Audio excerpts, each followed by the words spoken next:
Hello, Sassoons! My name is Alex, and today we're here with Resident Evil 3. But, I'm playing the PS5 re-release, which I managed to get because I'm playing the PS4 disc on my PS5, if that makes sense. Sorry if it seems more complicated than it already is. And right off the bat, this intro has not exactly aged well. And I say this because, this game was released in 2020, and it was the year that the world went to shit, right? So, yeah, you can kind of see the social commentary here, but anyway, so where have I been in terms of Let's Plays lately? Well, I've mainly been playing games that I wanted to play, like Doom Eternal, this game, and God of War 4, because Ragnarok is almost here, and I'm excited! But anyway,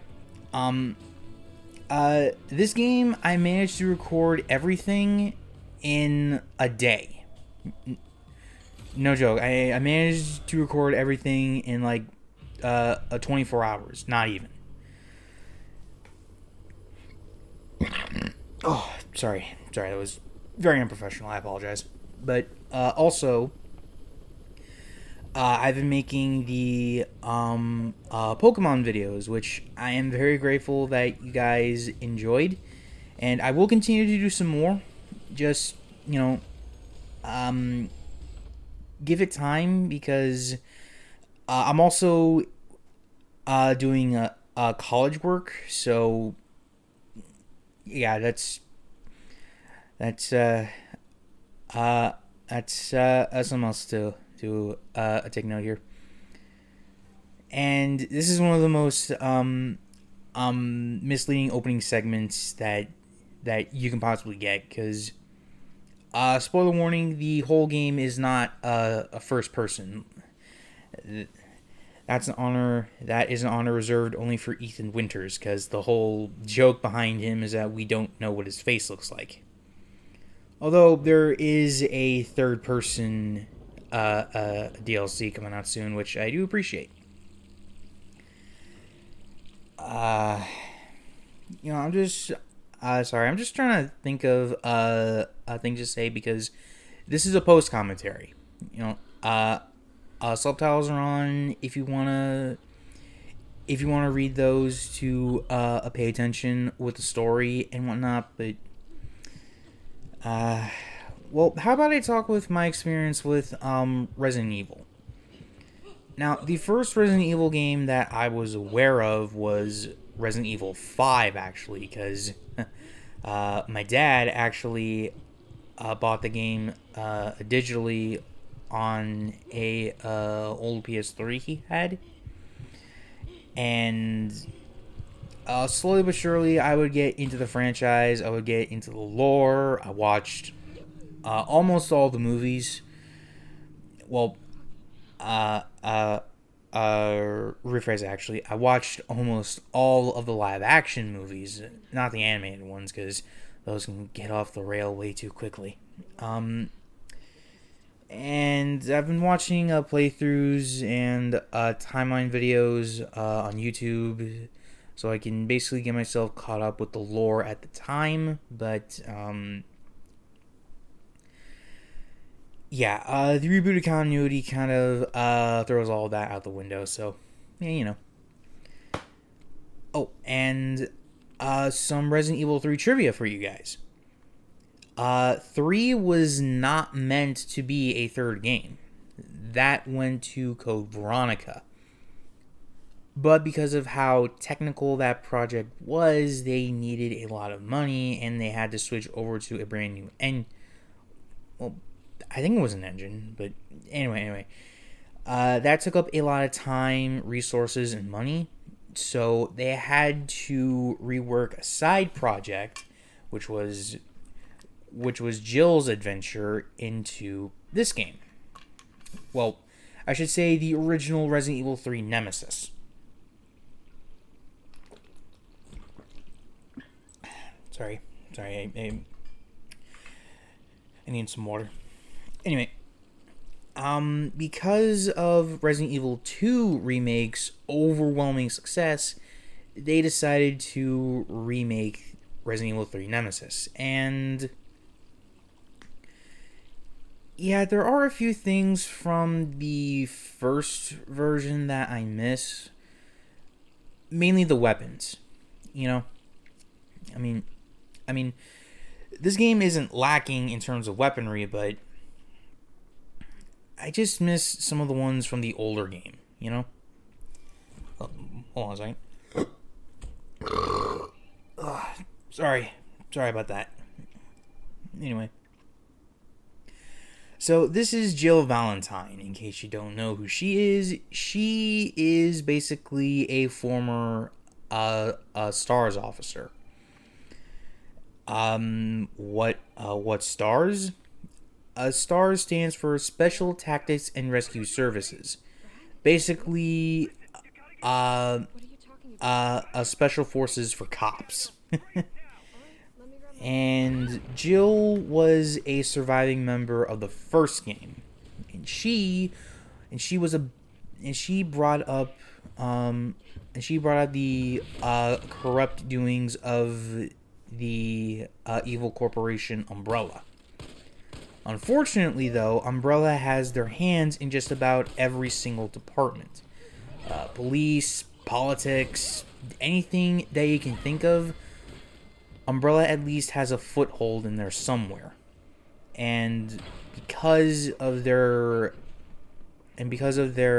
relationship with the police, they were able to bribe the chief into keeping their activities under wraps. And Jill has been dedicating herself to bringing down Umbrella, and rightfully so, because they've gotten away with a lot of heinous things. Although that wouldn't really happen until Resident Evil 4, which in and of itself is getting a remake. And I am excited, but I'm cautious about that one, because I don't find the original Resident Evil 4 bad. Okay? I don't. I just don't like how it controls. I can adapt, but it's not exactly a fun time when you go from that game and you're playing it for so long and immediately go back to one of the more modern titles. You know, it's kind of hard to explain, really. But what I do hope that they keep for the remake is that they keep the exact same weapons. You know, they keep the regular shotgun, they keep the riot gun, they keep the striker, and they keep all the pistols. You know, the Punisher, my personal favorite, the Blacktail, and even the Red 9. You know, like those weapons I hope they keep, you know? But anyway. So if you're not up to your Resident Evil lore, and I probably should have mentioned this like a minute or two ago, but anyway, this part of the game takes place one day before the events of Resident Evil 2. Yeah, Resident Evil 3 is kind of weird like that. And this yellow vest guy is Brad. He's well, let's just say he's not exactly liked in the Resident Evil fandom, because in the first game he was the helicopter pilot and he abandoned Jill and her team when they really needed him the most. So, you know. Anyway, as I was saying, so Resident Evil 3 in terms of time is a little bit tricky, because about half of the game is set before the events of Resident Evil 2, and the other half is set after it. And maybe I'll do a replay of Resident Evil 2.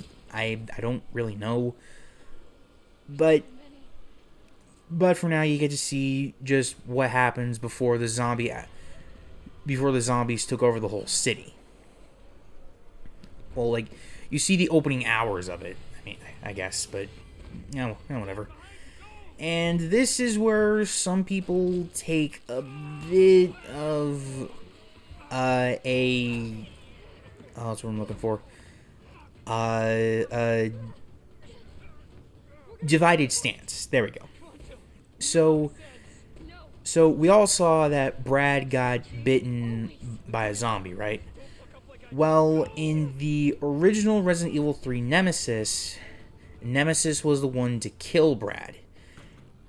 So it kind of sucks away some of the tragicness and heartfelt emotion. If Brad was that significant, and also remake remake, you can change a whole bunch of stuff as you see fit. So yeah, and as soon as you get your a pistol, don't even bother trying to shoot anything, just book it, because you only got 3 shots to your name at this point in time. So yeah, don't worry. And right through this door we will meet Dario Rosso. Yes, that's his name. In the original Resident Evil 3 remake, he is also a character that you can talk with. And basically, the dude is an asshole.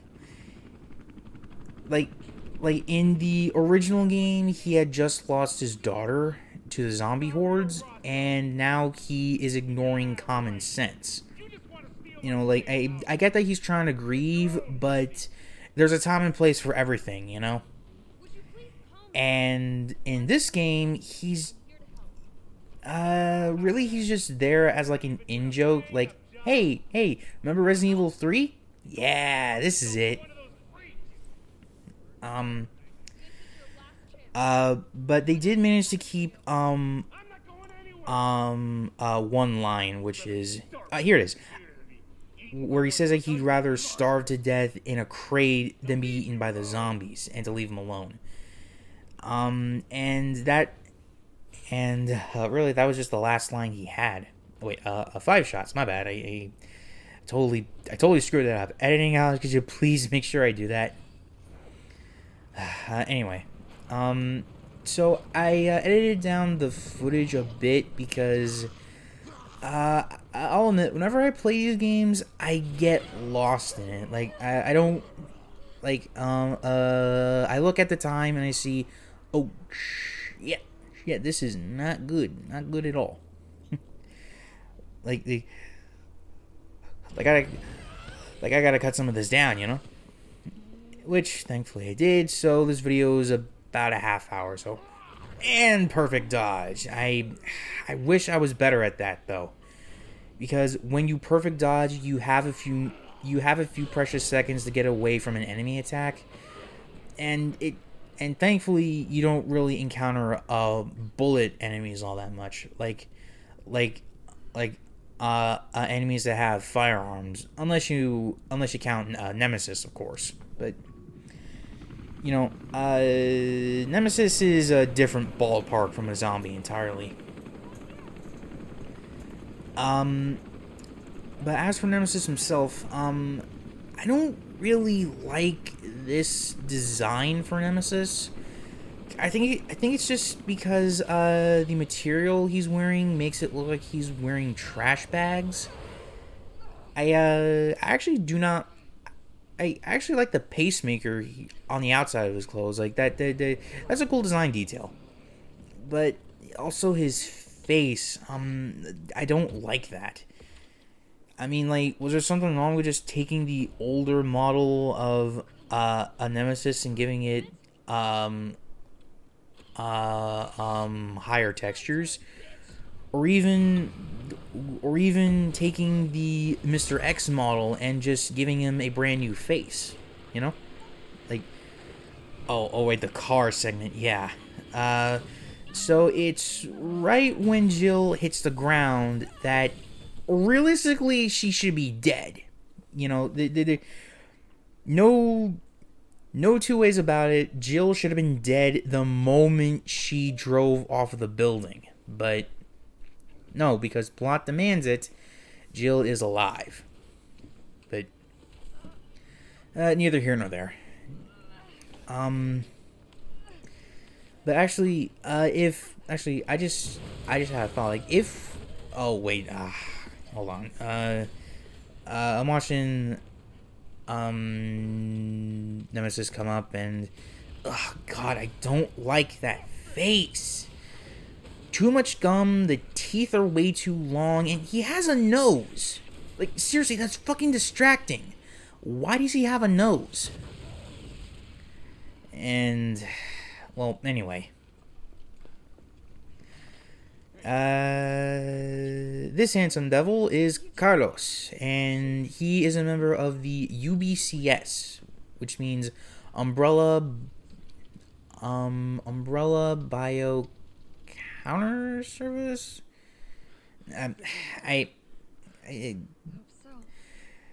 I forget the actual terminology, but Carlos is basically a mercenary meant to quote unquote help civilians. But unfortunately, Carlos doesn't understand Carlos is oblivious to who the hell he's working for, and doesn't realize that he was sent to Raccoon City to die. So that way, the main human enemy of the game can get combat data for Nemesis. And yes, I know that is a spoiler, but this game has been out for over 2 years now. So I think I'm okay with giving some spoilers here and there. And yeah, after the incident in the Spencer mansion from the first game, Jill isn't too happy about Carlos working for Stars, but he does prove himself that he's not exactly okay with the company later. But anyway, sorry, I'm not too sure why I'm gassy all of a sudden, guys. Anyway, what we'll be seeing in a second, Carlos is at least one member of Carlos's team. This is Captain Mikhail, and yes, he is Russian. Anyway, I'm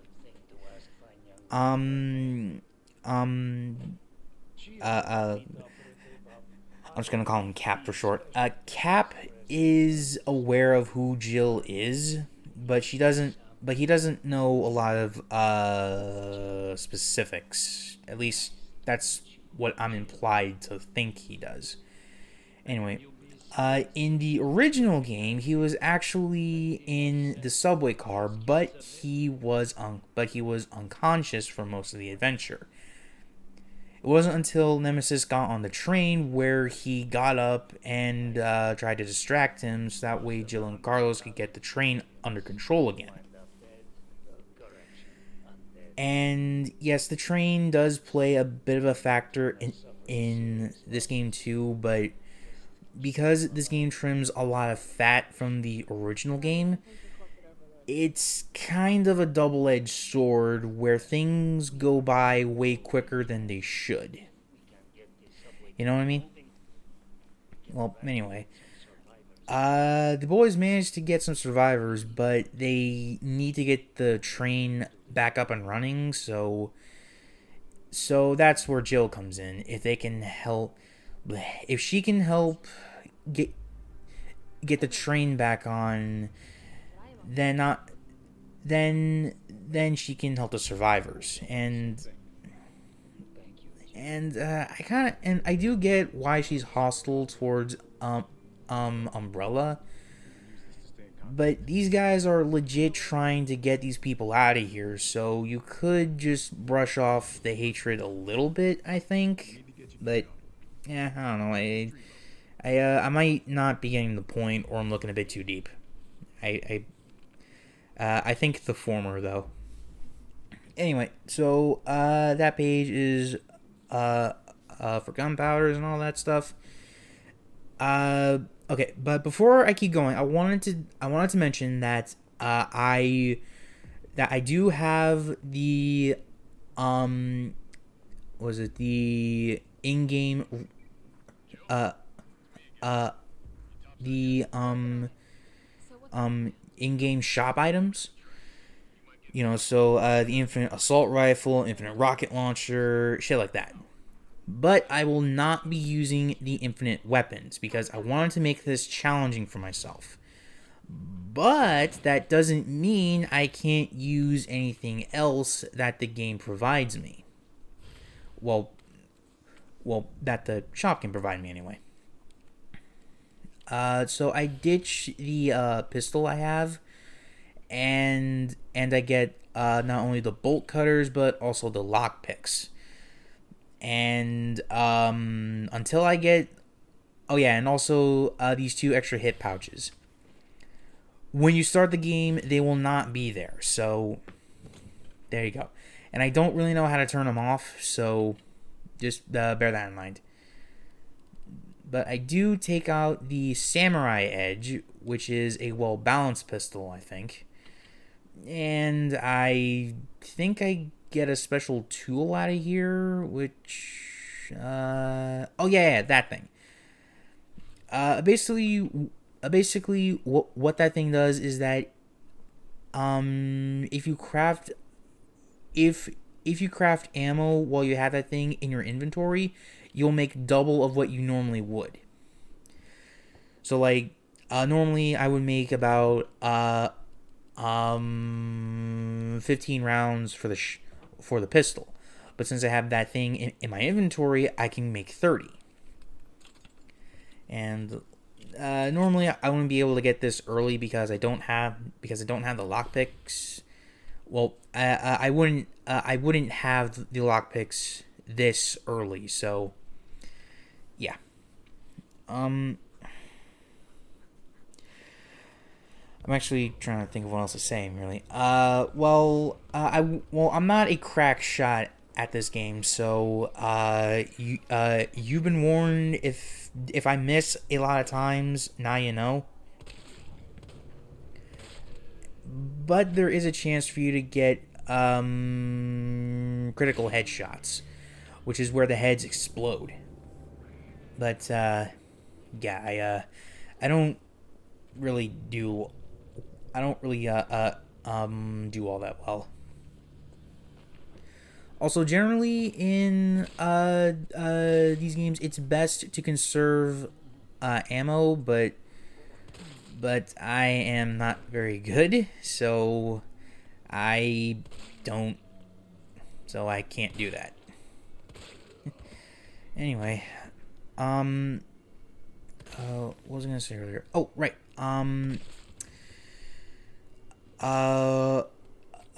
So since we're gonna get a remake of Resident Evil 4, does that mean a Resident Evil 5 remake could be on the table? Or maybe Resident Evil 6? Because I know a lot of people don't like 6. But one step at a time, do 5? Could we get a remake of 5? Make it scary? I know it's wishful thinking, but it's not. But like 5 was when people started to not really care for the series anymore, so that's kind of why I asked. And also because of the bolt colors, I got in here a lot earlier. But yeah. Oh right. The toy store. Basically with the toy store, there's a lot of Capcom references. Like there's a Mega Man statue in here, and it's the original 1989 box art, 87 I think. But yeah, and also the poster for Arthur is a Ghosts and Goblins nod. So yeah. And really, I couldn't go in there without the bolt cutters slash lockpicks. And there'd be a lot more shit in my way if I didn't get them early, so yeah. Now I gotta find the hose, which was a thing in the original game, but honestly, I don't really know what the hell I'm talking about right now. Yeah, phone! Son of a bitch. Sorry about that, guys. I had to talk to my dad. Sorry. Anyway, so now we're introduced to a mechanic where we're basically shooting the red barrels. And I honestly thought that my PS5 was going to crash for a second. Basically, if you know any kind of FPS game or a shooting game in general, you know that red barrel means explosions. And explosions can thankfully take care of zombies in one go. Oh yeah, and there's also the janky animation. And the guy in the back just got a critical headshot, meaning that he won't be coming back, thank you. But there's also a few more arena traps in this game. Well, I say arena traps. They're just traps in general. Such as the electrical generator, which is almost... Well, I wouldn't say it's almost always near water, since it will short it out. But basically, you shoot that, and all of the enemies will be stuck in place for a few seconds. I don't think it necessarily hurts them, but it does keep them still enough so you can try to pick them off from a distance with the pistol, like I was doing. And really, I'm just trying to make sure that they're all dead, because I will be coming back through this area a lot. So, yeah, there you go. And with the gems, you might be thinking, well, what the hell are they for? And well, thankfully, I already edited the backtracking part out, but basically, it's for a terminal back in the subway station. I don't think it matters which gem is found where, or well, I think it's always set where the first box you get will always be green, the second will be blue, the first will be red. I don't really know that for sure. I never kept any recordings. Oh, sorry. Ugh, gassy, my bad. So basically, those gems in this terminal will give you items. It doesn't matter which order you go in first. You'll always be given a grenade, then a shotgun part, and finally a hip pouch. So this will technically be... I'm actually not sure which hip pouch it was. I'll say the third. I want to say that at least, anyway. And now we get to a back alleyway, which is kind of a pain because there's a lot of zombies and they're placed very, very awkwardly. And also shows why I don't... Okay, I did perfect dodge out of that one. That was good of me. That was good. But yeah, there's a lot of zombies in here, and I'll be back here a couple of times, so I gotta take them out while I can. And around this point in the game is where I realized that I was probably going a bit too far, and I eventually stopped. Well, oh boy. Yeah, this is what I mean by not being a crack shot. So, Yeah. For any real fans and players of the game, I am so sorry. And I constantly hate. And also, when you mash the X button to get out of an enemy grip, does that do anything? Because I swear to God, nothing has really happened for me while I mash that button. So is there a trick? Is it just me, or like what's going on? Anyway, so going down here, a guy is playing possum, and a lot of zombies in this game will do that. So keep that part in mind. They will try to get you. Well, they'll try to trick you. Yeah, I am just a terrible shot with this bitch. Like seriously, I get this that it might not happen if I was playing on a keyboard and mouse, but that I say I like controllers. They fit my big hands. And in the market, we get a few more supplies, as well as a safe code. But for my purposes, it doesn't matter because I'm not using the standard pistol. I'm using the Samurai Edge, which is a bit stronger than the real pistol, I think. And about right here is where I really, really wished I had a shotgun, so I can take care of this guy in one go, maybe more. And it was right there I realized that, okay, so some zombies have boundaries, but then no, they don't. And I got caught again, which was my second time. I hate getting caught in this game because I don't think what the game is telling me to do is helping, I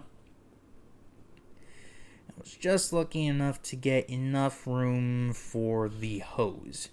But now I can get a shotgun, which is the only shotgun in the game, actually. I don't know. In Resident Evil, in the original RE3, he had like two shotguns. One was a standard. One was a nod to a Terminator 2, but yeah, just it. I don't know. I wish we had the options, I guess. Anyway, so what I decided to do. Wait, actually. We're coming up on time. Oh yeah, we got about a minute left. So here's what the shotgun can do. Bam! Pretty much one shot a regular dude. So, yeah. Well, now that we're almost done here, I just want to say thank you guys so much for watching the video. If you did enjoy, please be sure to leave a like and comment down below. And please, tell me what you think in the comments below. Or,